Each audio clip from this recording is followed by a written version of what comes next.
Welcome to Powerful Programmer Series. Okay, hello everybody. My name is Elias, and today we're going to be going over just 11 basic terms every programmer should know. These relate mostly to writing code and programming languages, and will help you out if you're a little bit iffy on the definitions of them. Okay, let's get started. Syntax. Syntax is an individual programming language's rules and definitions for how symbols and words should be used or acted upon correctly in a program. What this means is that syntax is essentially the building blocks of a programming language. You know how in English you would have commas, periods, and exclamation marks, spaces, stuff like that. This is the same thing for programming languages. If you see the highlighted words on the right, such as on top is the Java syntax, and the bottom is the C++ syntax. Those syntaxes are what's used to essentially create the language's rules for how things should be interpreted. We're going to go over some syntax right now, such as variables. A variable, in the most basic terms, is a name storage location for a particular value in data type. So, for example, if I had a variable called num, and the value of that variable is 5, whenever I say in my program, use num for a calculation or whatever, it's going to use the value 5. And you can do this for a number of different variables on the bottom, such as the string Bob, the bool value true, or the number 35.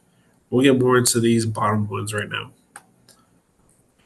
Such as if we were to use a variable number 5, we'd be using an integer.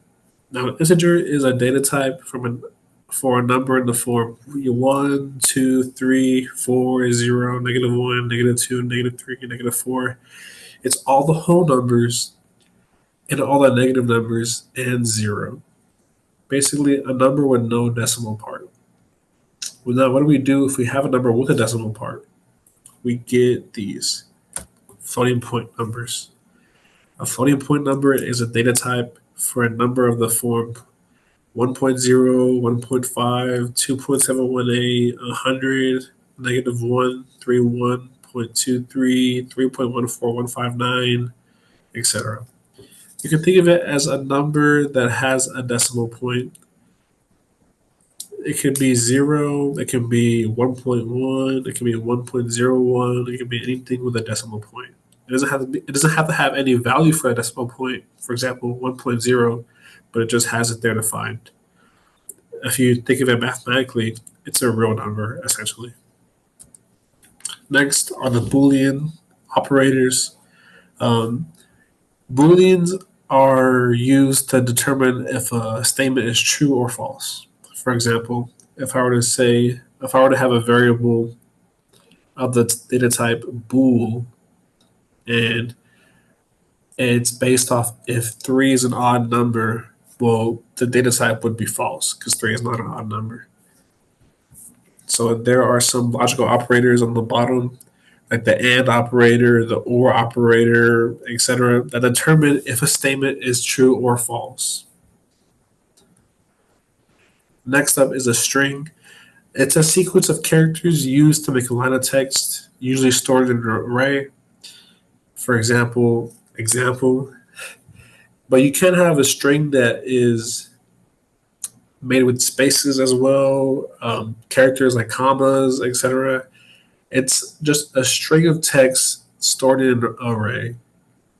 What is an array? We'll get into that in the next video coming up right now. Thank you. That's a wrap up for today's episode of Powerful Programmers Series. Thanks for watching. If you enjoyed this video, don't forget to hit the subscribe button. Until next time, keep learning, stay curious, and we'll see you in the next Powerful Programmers episode.